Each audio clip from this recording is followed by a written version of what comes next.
Hello and welcome to Season 12, Episode 10 of Unlimited Opinions. I'm Adam Bishop.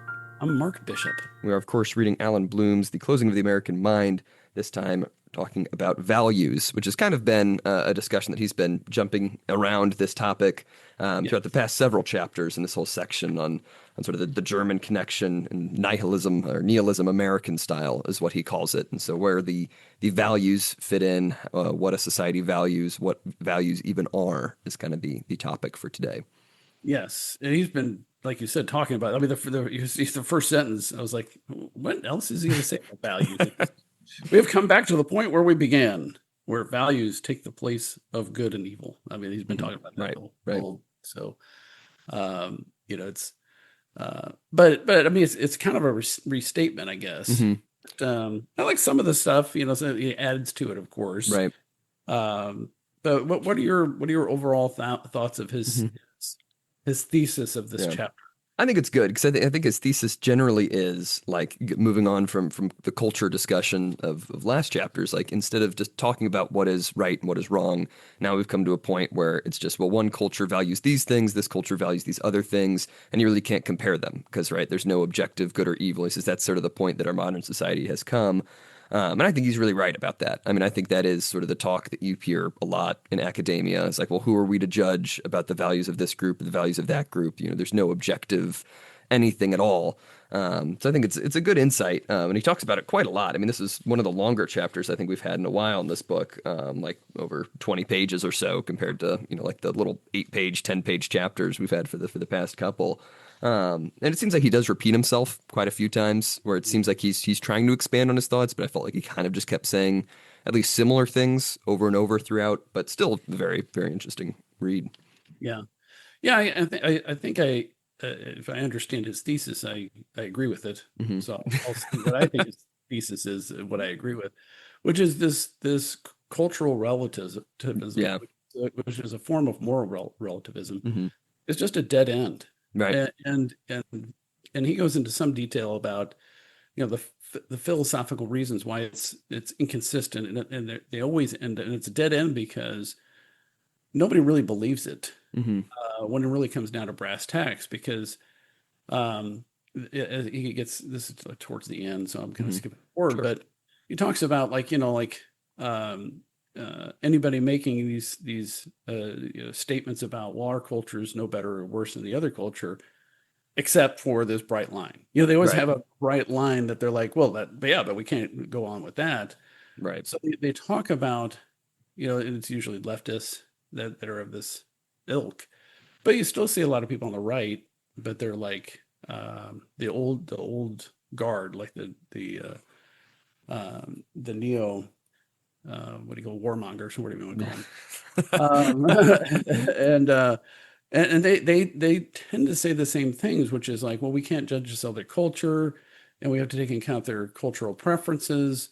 But democracy is always great, and freedom of speech is absolute, except for if you criticize dudes wearing dresses or whatever your bright line is.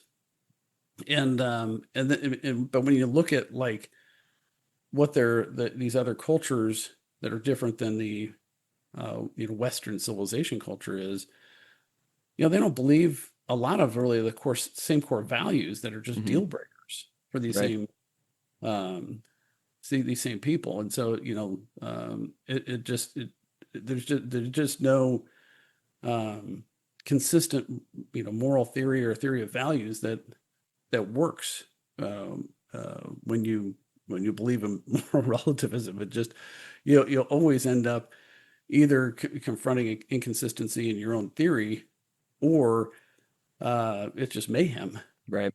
Because you're like, well, no, I think it is just equal if you stab me or you kiss me, like as an extreme example. But anyway, yeah. Well, I like the way he starts here because he's talking really about reason for a good part of it, right? He has this big long quote from Max Weber, but essentially, like Weber's point is, it was ridiculous to ever believe that like through reason we could find true values, right? And he says was sort of the spirit that started a lot of these modern countries, is that through the elevation of reason we could understand the value of good and evil, better than we ever had in the past, and set up a government to start that. And he says, Weber implies all future discussion or study must proceed with the certainty that the perspective was a naive failure. Reason cannot establish values, and its belief that it can is the stupidest and most pernicious illusion. And then he goes on to say, well, then that all Americans essentially held this stupid, naive belief, from the founding, is what Weber is saying, and sort of Bloom is saying here by extension, talking about, well, we can't actually, his criticism was we could never actually find values by reason, right? Yeah. Very limiting the use of reason there. Well, and I have to confess, I'm one of them, Hmm. and it's only recently in my life that I'm like, yeah, you can't just kind of divine this Yeah. by your room thinking about it. You know what I mean? Hmm. Like there's something beyond, um, some sort of mental calculus Hmm. that is more important and is constant. Now, having said that, he doesn't mention, that the in the founding documents where they're saying, um, we're endowed by the creator, certain inalienable rights. I mean, that's a natural law theory, Hmm. and it's not just based upon reason. Right. I think there's an underpinning in that I don't think he really addresses because I think he paints with a little bit too broad of a brush when he says like all American Hmm. society. I mean, I know it was the founding fathers and their justification for the Constitution and the process and those founding documents didn't really. We're talking about the rational system and the checks and Hmm. balances, all the different pros and cons, and they were very rational about it and the reasoning about it. But that doesn't mean. But there's an assumption of certain God-given rights that was just assumed by all of them. Right. That were probably not discussed as much as we would expect if that was in dispute. Right. But so I think he's painting with a pretty broad brush Right. because there's still a huge Christian Hmm. tradition in the United States, Right. Judeo-Christian Right. tradition in the States.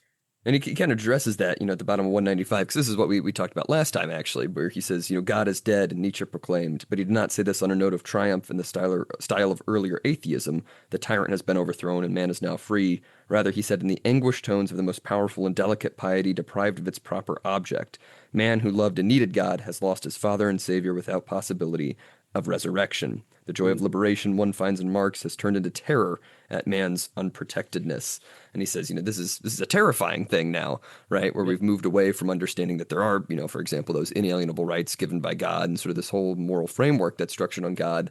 It's like, well, what do? We have to find something to replace that.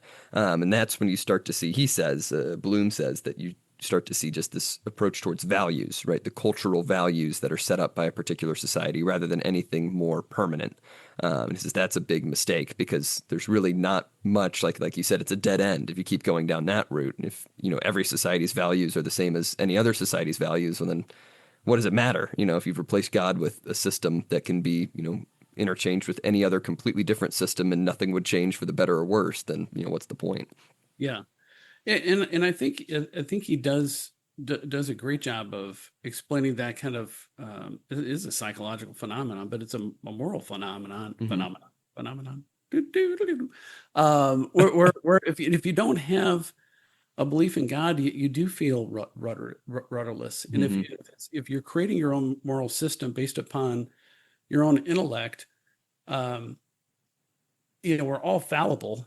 What happens to your theory of values that you create when you can't, when you make a mistake, getting making change for a five, Hmm. I mean, we make mistakes all the time. Every day we make mistakes, Right. and that, some big, some small. But I think there's something to that people feel rudderless, and they know that that it's based on like sand. There's like a Hmm. foundation, but it's ever shifting. And if you're basing it on community standards, well, those shift so much in today's day and age. Hmm. It's so the violent lurches in our society from what's good and what's bad. I mean, what's the topic du jour today? Like, what is the big thing today? I guess there was some headline about some Guatemalan kids that were being returned to their family in Guatemala, and some judge blocked it. So there'll be an Hmm. immigration issue today, and people will be all up in arms about something. for the next week, but then it'll disappear, you Right. know, and then it'll be like some other outrage. And I just think people are Yeah. rudderless, and I think it really does affect them, and the contradictions of all of them we were discussing in a minute is a really problem. And it's funny that, and hopefully you won't experience this for a long time, but when my parents passed, they Mm. passed years apart. Well, my mom passed after my dad, but like when your parents die, and I was not a young man. I was in my 30s, I guess, for both of them. But you feel, it's like not alone, because I was Right. married, had kids, but you do feel a little um, like, okay, it's like you don't have the anchor anymore. Right. You're on a ship. You don't necessarily need the anchor. You pulled the anchor up. You're already on set sail, but you don't have it on your ship anymore. So it's like you Hmm. can't just put it down and be anchored by Right. that person. I don't know if I'm describing that well, but I think there's something to that with people not believing in God, not having that real foundational belief system that's uncompromising. Hmm. And I think that's part of the problem that I think people struggle with the non-denominational churches. Not saying that the Catholic Church is great in all things, but there's something to be said about the consistency of it Right. over 2,000 years with most of the teachings and that kind of stuff. So Hmm. anyway, going off on Yeah. these tangents. I don't No, know. I think you're right. Because I mean, that ties into what he's talking about. Because he says, Nietzsche concluded that victorious rationalism is unable to rule in culture or soul, that it cannot defend itself theoretically, and that its human consequences are intolerable. This constitutes a crisis of the West. For everywhere in the West, for the first time ever, all regimes are founded on reason.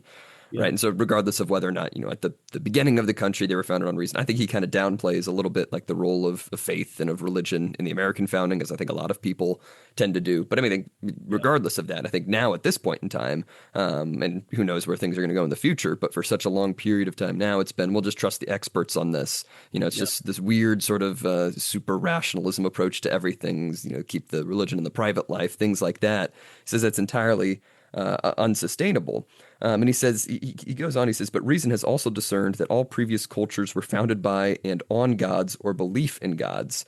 And he says, well, we have no proof that this weird new rationalist idea is ever going to succeed, right? Because everything that came before, all of the foundations that you were building up this weird rationalist culture on, were founded on very religious cultures, right? That was the Right. foundation before that. And it's like that's what made those societies successful. Yes. Why are we doing away with all of that? We don't know. It's that exact thing of being rudderless now. It's like if you remove all of those foundations, okay, where do we go? We don't know. We're in uncharted territory for the most part. Yeah. And when we base it upon political theory or different leaders. He talks about charismatic people, but like as we've seen with people pointing out the historical sins, or the sins of historical figures like Thomas Jefferson and George Washington, who were great men of their day, but now that we're condemning them, because they had Right. slaves. Right. Not a good fact. But that's like one of my rules in public policy is never name a building or a park after somebody who's still living, Mm. because they still have a chance to really embarrass you by getting caught doing something. If they're deceased, then whatever they've done, and you can recognize them. Of course, our counter argument is, well, you want to recognize them, but while they were still consciously aware of it in this lifetime, rather than a memorial after the past. But that same thing applies to these theories, because if you're just based on rationalism, well, some humans going to have to come up with that theory, or a Right. group of people, and then we have to consent to it, so to speak, and agree with it. And quite frankly, people don't want to spend that kind of time Right. and energy Right. coming up with a consistent moral and political theory. And Hmm. so where does that leave us? Well, with the experts. But then when the experts turn out to be frauds or weirdos or whatever, then it really is sad for people when it comes out. Well, like I think people on the left are really struggling now with the realization that, like, the 6 foot rule, I'm going to mention COVID. Hmm. 6 foot rule in COVID was just was made up, Yeah. and they admitted it now. There's no science behind it, and And that's really upsetting to people that believe in the experts. Yeah. And oh my gosh, it's like when you find out your priest committed a crime, it's like, oh, I really believed in that person, or Right. if or whatever. It's like it really shakes your faith. And the government for a lot of people is kind of like their faith, Yeah. church. And I think a lot of people on the left are really struggling with that right now Hmm. because it's coming out. Realizing just how much was just completely made up, right? There's no basis to any of it. It's just kind of decided by, a group of, 5 to 10 people on some council you've never heard of, some committee you've never heard of, and it's Yeah. just sort of passed out as if it's, divine law. Yeah, and I don't know, I don't know if I don't even know if it really happened. But what are they going to do if it turns out there's like um, a smoking gun evidence that the 2020 election was stolen from Trump? Yeah. I mean, what if it becomes undisputed that that happened and they Hmm. find 10 people confess to dropping box loads of ballots? I'm not saying that happened, but Right. that would be Yeah. Well, I a think I think you'll start to see. shock. I hope you'll start to see soon. So many people saying, "Yeah, no, Biden was completely incapable of anything throughout his entire presidency." Right? 'Cause, I mean, you've got some books that I've heard that are going to be coming out soon, which are supposedly, the tell-all books from the same people who were saying that Biden was healthy and better than he's ever been for the 4 years of the presidency. So it's like, well, do you really trust those books either? So it's like I think you'll start to see even that one start to slip too, where it's like, well, we were just lied to about all of this. But that's the point he makes, is he says, Nietzsche says for the society to continue to exist, you essentially have to have like super creative people. This is on 198 where he's talking about this, where he says if you have none of these values, then you do have to create everything from nothing, right? It's not the kind of like Tolkienian subcreation when you're relying on these prior Right. values and trying to emulate, God being the lesser image and likeness of God. You are being God yourself because you have to create something out of nothing. Because he says the self must be a tense bow. It must struggle with opposites rather than harmonize them, rather than turn the tension over to the great instruments of last manhood. He says chaos, the war of opposites, is, as we know from the Bible, the condition of creativity, which must be mastered by the Creator. The self must also bring forth arrows out of its longing. But one arrow, both belonging to man, can shoot a star into the heavens to guide man. So he's saying we have to just make these things up. We can't rely on the past, but we have to have something to guide us. But now we're just placing it purely on man rather than anything beyond man. Yeah, and I think he really accurately describes us, Yeah. as a society now, where we've really kind of gotten away from, really strong defending faith, and in the political sphere, you don't really hear too many people talk about God, and Hmm. and and like even on the transgender thing. I don't want to get too far down the weeds on that one, but like you don't hear even like JD Vance or Trump often say, well, because God said so. You're created in the image of God. That argument. Right. I'm not trying to poke the bear, but that everybody's created in the image of God, and you shouldn't put yourself above God and try to alter what was created. Hmm. I hear that argument. I hear that argument, or I read it in publications, or online or whatever, but I don't hear that kind of, and that's one example, but like other examples, like the crime issues or immigration issues, it's always cost benefit analysis. Right. We have to do this because if we don't, then it'll be more expensive, more Hmm. cost, danger, or whatever. So I think the author really has hit something here, and we are still in the middle of it. And this is what Hmm. 25 later, 30 years later. Right. I do like how he describes the Jesuits of our days, the psychiatrists. Hmm. Yeah. It's I like, thought you'd figure like you'd yeah, the appreciate that. Jesuits being what used to be the defenders of the faith. Now they're the Mhm. apostates. Well, they are. Not Some of all. them, not all of them. Yeah, I've met a good Jesuit. Yes. Uh, so I have to say not all of them, but at least there's one good one. I'm not sure Yeah. there's a bunch I of know of them. a few. I know of a few. Oh, you know more than one? Yeah. Oh, yeah. Yeah. Two at least.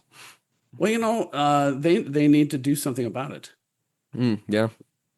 and maybe they're trying Yeah, and because some of them are. I mean, the one of the seminars I went to over the summer, the one that was up at SLU, was run by two Jesuits. There was one who kind of organized the thing, and the other who's sort of the professor leading all of the lectures. And it was a really good like deep dive on the thought of Saint Augustine. Within Mm. the 5 or 6 days we were up there. So there are good things that they are doing, and I think there are very good people I among the shouldn't shouldn't Jesuits. con- But shouldn't condemn them all. yes, it's just Uh, it is unfortunate that a lot of the very public facing ones tend to say very strange things out of the Jesuits. But yes. But anyway, the author's point was, the Jesuits were the defenders of the faith. right, Yeah, back in the day is why they were created, and they served very effectively for many years. It's kind of like the ambassadors of the Pope. right, And what are psychiatrists today? Psychiatrists and psychologists are the defenders of the faith of this moral relativism, right. and really they proselytize. I mean, Hmm. they convert people. Yeah, yeah, So God love them. Anyways, I thought that was a nice turn of the phrase. yeah. No, I like that. I like Uh, that. He talks a lot about Freud throughout this. He gives kind of a defense of Freud, and I think his reason is that Freud was one of the last ones to say that there was something beyond just the conscious rationalism, right? Where yeah, he's talking about the id throughout this, that there's some sort of unconscious that you can draw from. And I don't put a lot of stock in Freud, of course, but I don't think he makes a good point that people are drawn to those things that say, well, hang on, there's more to you than just this weird rationalist materialism. And Freud was doing something along those lines, where he's saying there is more to the human person than just that. But of course, he was so far, down the path of craziness sometimes, and he was kind of within this whole system of the psychoanalysis and stuff like that, which goes off the rails sometimes. But I mean, it's a point that's in here. He talks a good bit about Freud. 100%. And he really talks about Nietzsche a lot. I Yeah, mean, like at least a third of the book is just talking about Nietzsche's theory and yeah, his and people this and that. I'm like, okay, well, all right. I don't know that he needed to go on and on for hmm 15 pages about Nietzsche's theory, but maybe he did. I don't know. yeah. It seemed a little repetitive to me. Yeah, yeah. I thought it was. He does say he provides a couple examples on 201 of like, creative people that have created, systems of values. He says, Moses, Jesus, Homer, Buddha, these are the creators, the men who formed horizons, the founders of Jewish, Christian, Greek, Chinese, and Japanese culture. He says it's not the truth of their thought that distinguished them, but its capacity to generate culture. And so that's a little strange to, of course, to lump the Jewish and Christian, Moses and Jesus, and with them, because I think it's a slightly different thing than just, a specific local culture. But he's saying, that there has to be something, some great impetus to something that actually founds a cultural system. There has to be some sort of creative figure in that, and I think that is true. Yes, I agree. Yes. Well, and, Good. and, and he's making the point that Hmm. kind of where does he put it? I have it underlined somewhere in here. Basically, you can point to a culture when you see their religion. Mm-hmm. Uh, and I'm trying to remember what his actual quote was because I have it here somewhere. Uh, oh, here it is. A shared sense of the sacred is the surest way to recognize a culture. And that's on Right. 204. And I think Hmm. that's really true. That is one of my big pet peeves. I have like 1,000 pet peeves. I need to write a book of pet peeves. It would never Uh, end. I think that's probably my book idea. Be- because uh, because my pet peeves always have a reason behind them. Right. I'm not saying it's the correct reason or a good reason, Yes. but I hate Hmm. when people talk about our sacred constitution. It's Mm. not sacred. Yeah. Our sacred capital, like this January 6th stuff. It's not sacred. It's a public building. Yeah. Okay. Our sacred statute. No, the statutes are Hmm. not sacred. There's nothing God given about that. I Yeah. mean, you weirdos made that law. Yeah. Some of you are very Hmm. good, maybe over there's been some good politicians and stuff, but the overuse of the word sacred Hmm. and I respect the flag, and uh, I'm I'm probably of the position now that it should be a crime to burn it, Hmm.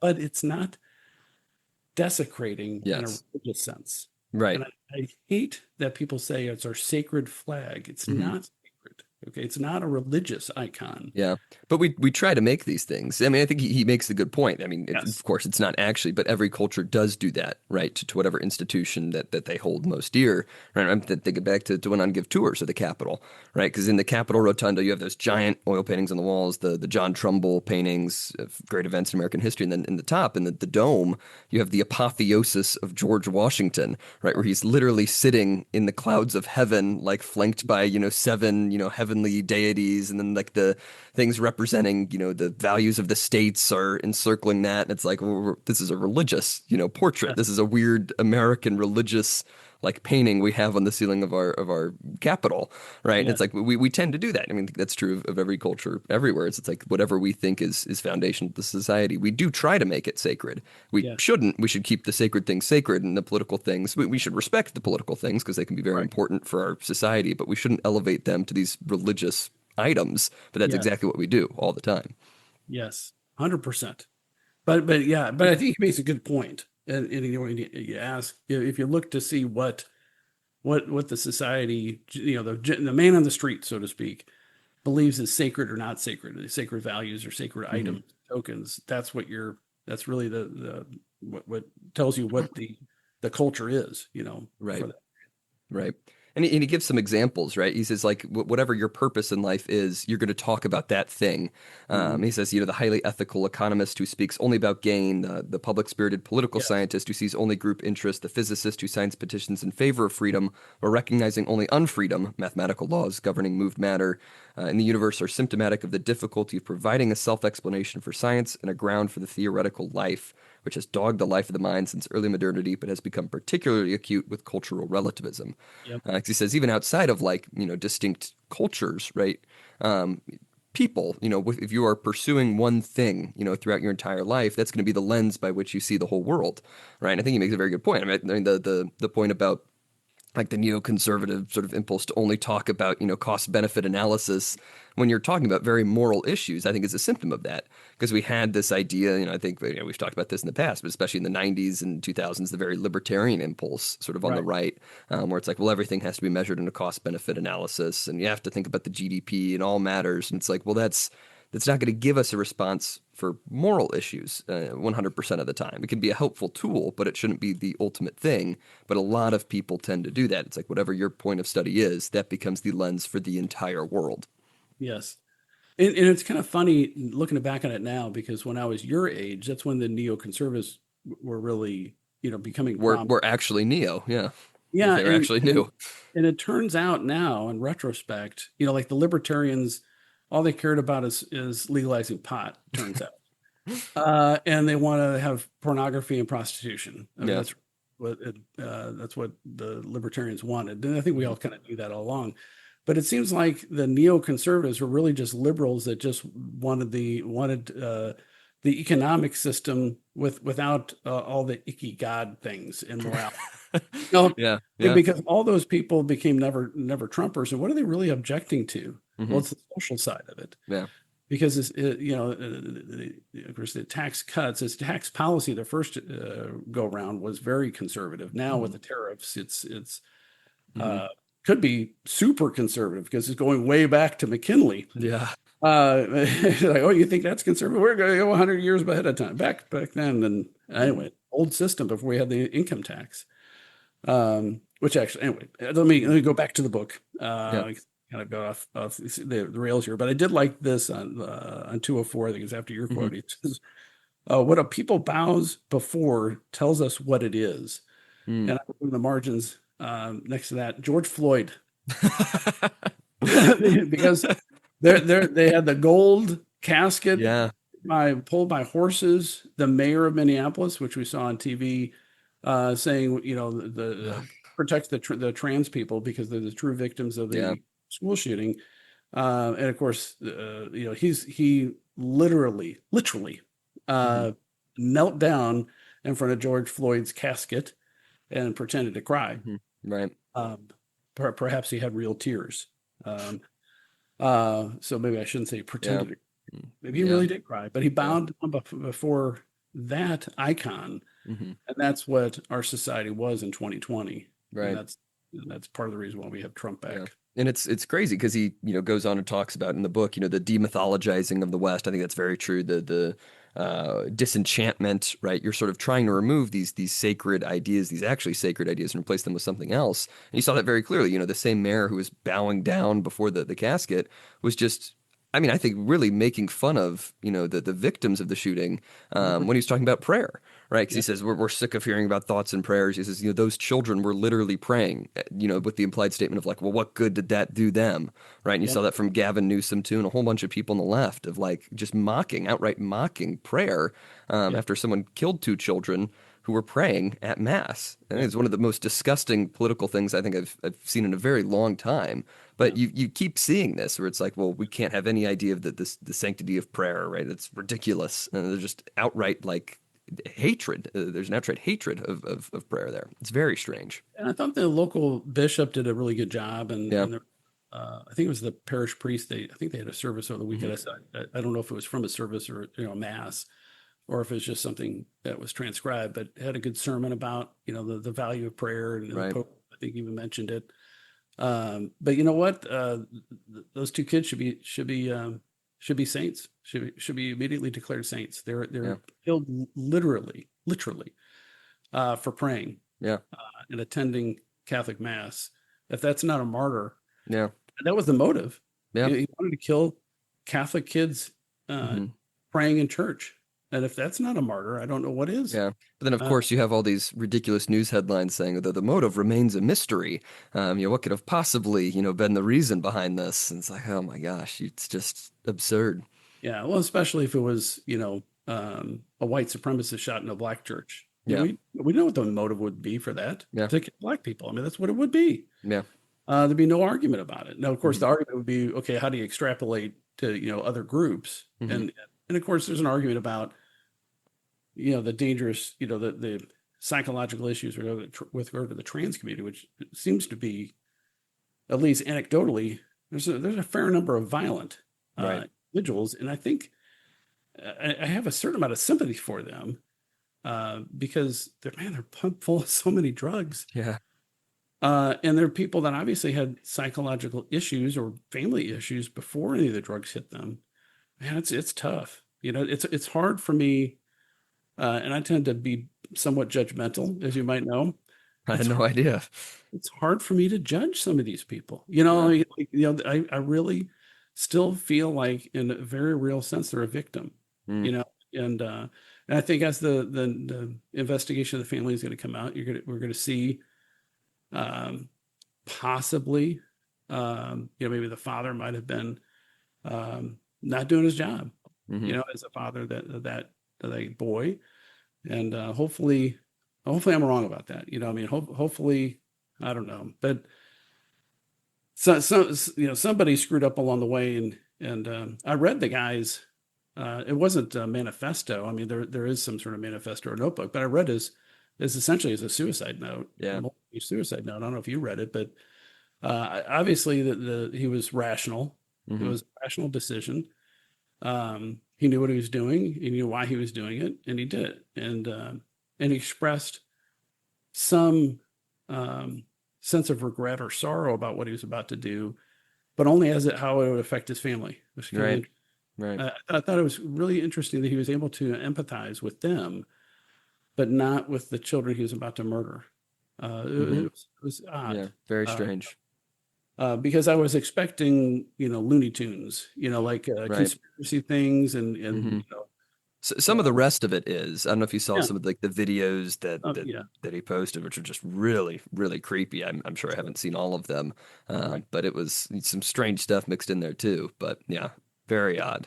But that suicide note, I mean, I assume he wrote it and rewrote it Right. because I didn't see any scratch outs. I don't Right. remember seeing any. So and it was handwritten, which I thought was Mhm. unusual. But it would make sense that you would want to handwrite it so that people wouldn't claim that somebody else typed it, maybe. Right. Um, so anyway, so it was so deliberate. But anyway, I look forward to at least those children being declared saints because they should be. Yeah. Yeah. No, I agree. Or why not? Yeah, I agree. It's Um, just like being thrown into the pit of lions, yeah. you know, Yeah. and Exactly. not protected by the government or that the shooter's family, in some respects, had to have some sort of warning signs, but maybe not. Hmm. I don't want to defame them. I have a lot of compassion for family members who have family members do terrible things. So maybe they did nothing wrong, but Yeah.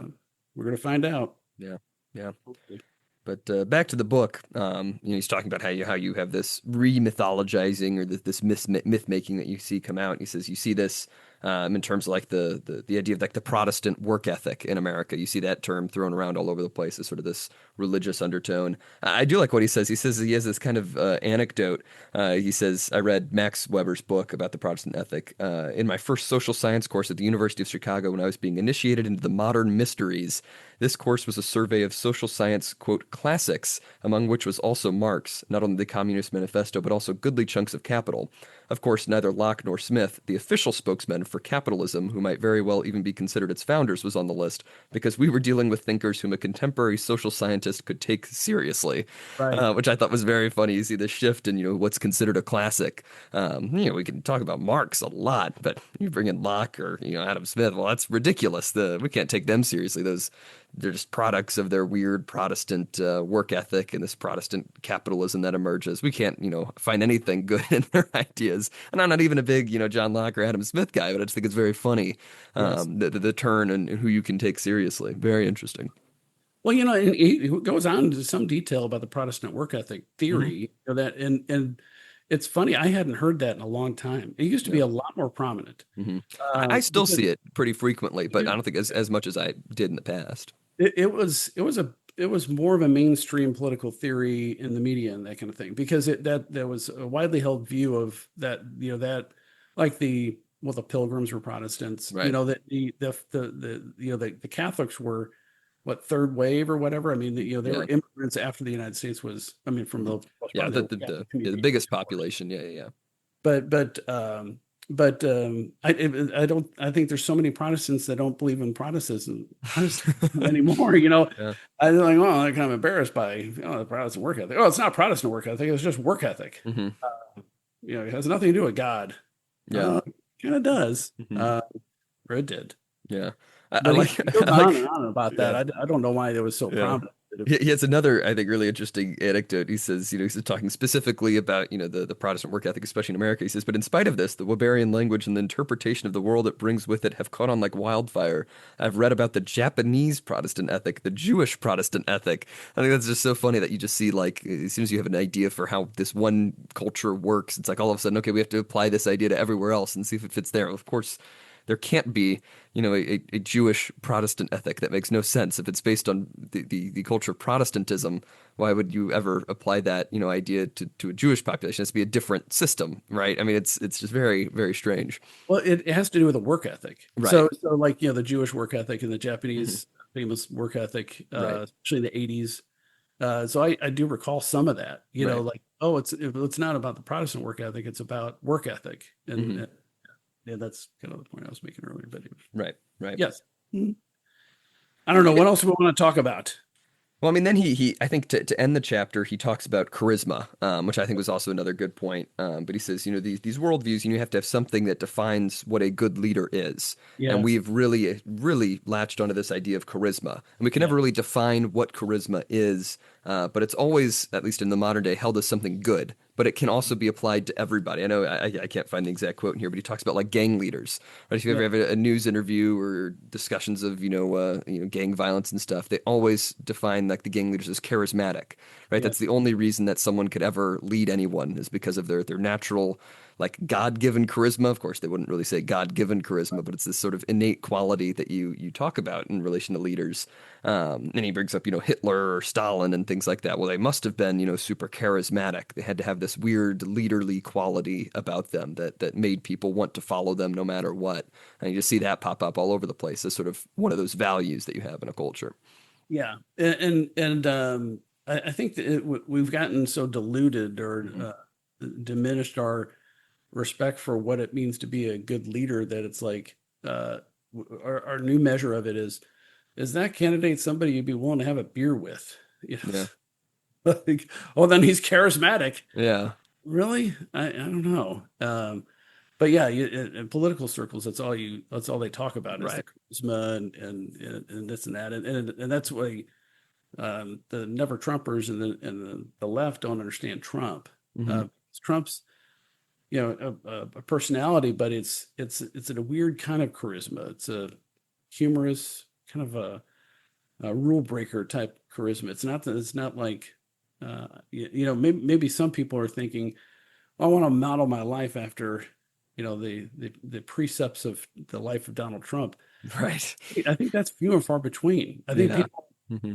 respect him, Hmm. what he's been able to get through, Hmm.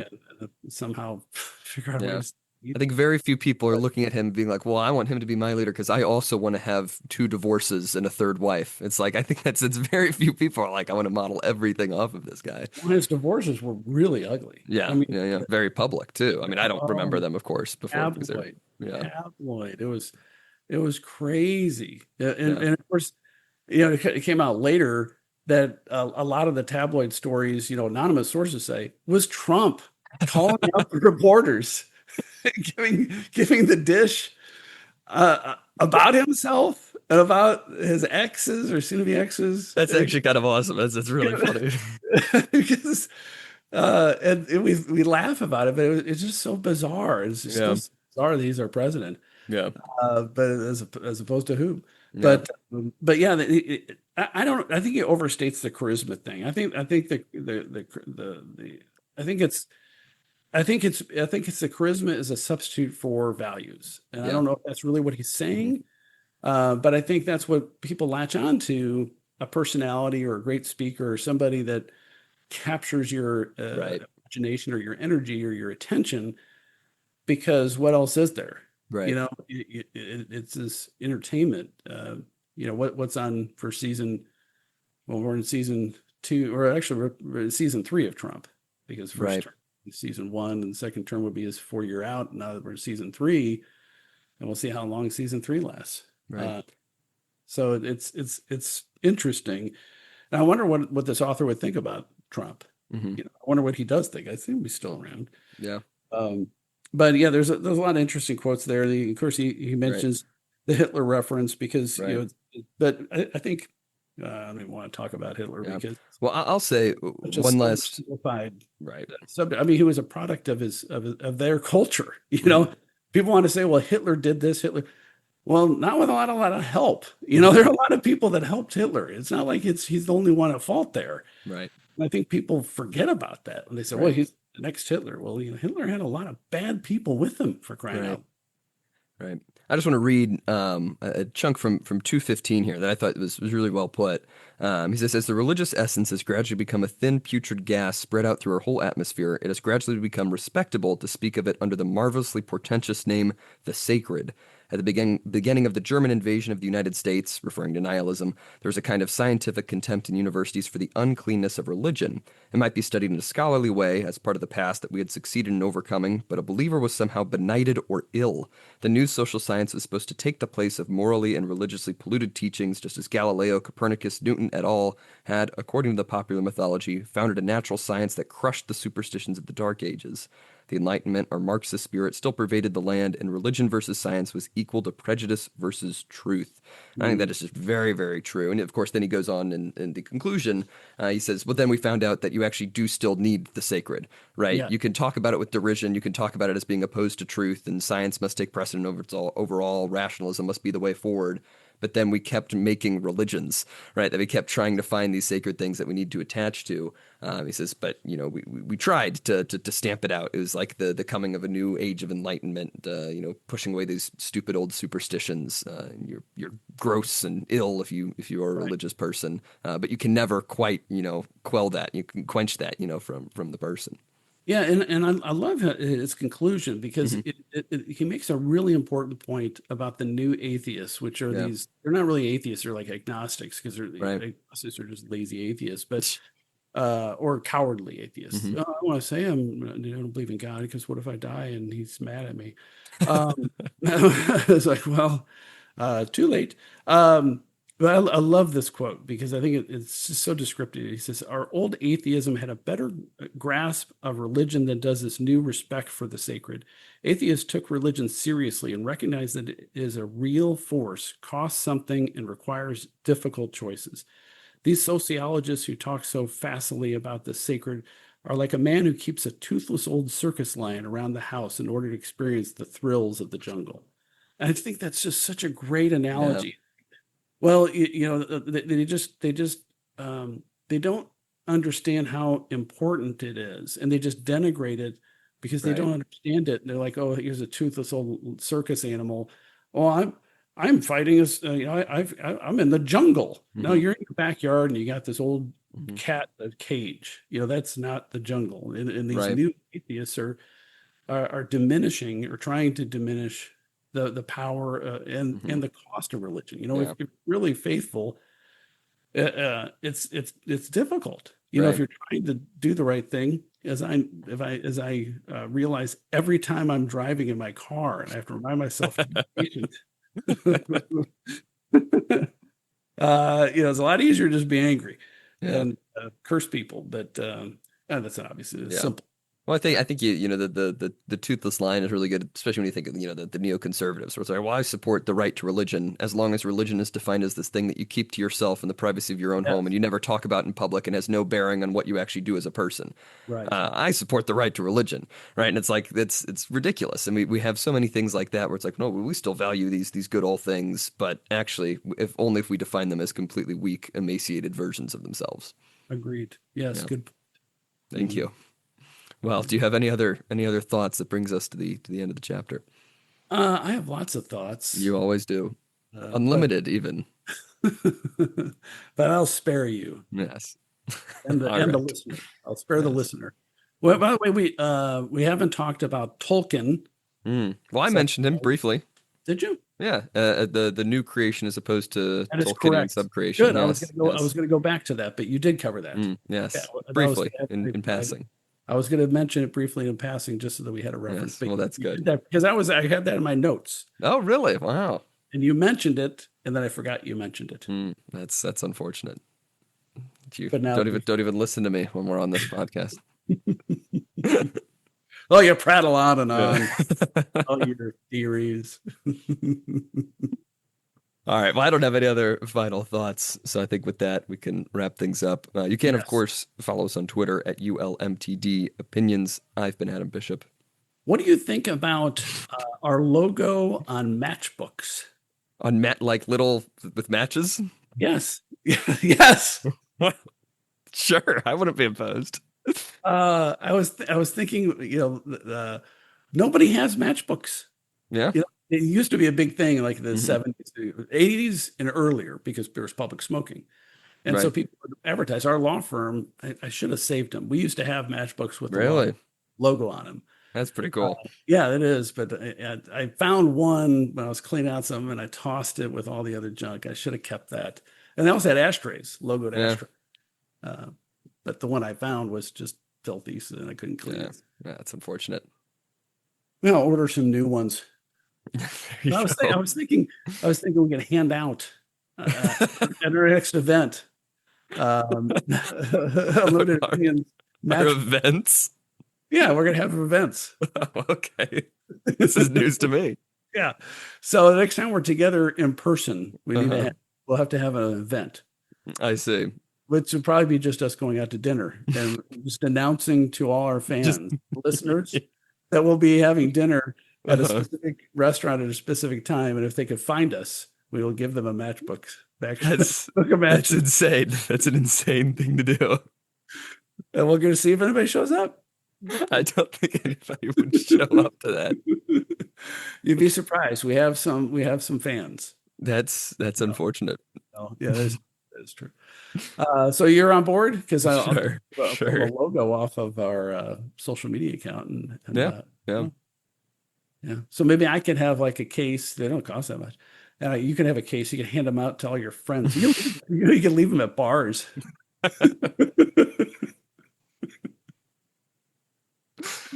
I, Nobody can smoke. You need to go to like a smoking bar. yeah, Like cigar bars. right, right. places where you can smoke stuff. Right. You just That's open the door, throw a bunch of books of matches. that's an idea. That's I thought it was just so absurd because yes. nobody uses them anymore. But you can still Yes. buy them and you have them. You can Yeah. have them with logo We could absolutely do that. That's a good idea. or lighters. Yeah. Well, we'd Those are have to more have them so expensive. that they have like a QR code or a link or something that Oh directs yeah, them actually to the rather than just our logo, which doesn't really say anything on its yeah. own. Well, if you flip it open, maybe you'll have the logo on the inside. There you go. There you go. Yeah. All right. Well, with that, I think great idea. This has been season 12, episode 10 of Unlimited Opinions. I've been Adam Bishop. Still Mark Bishop.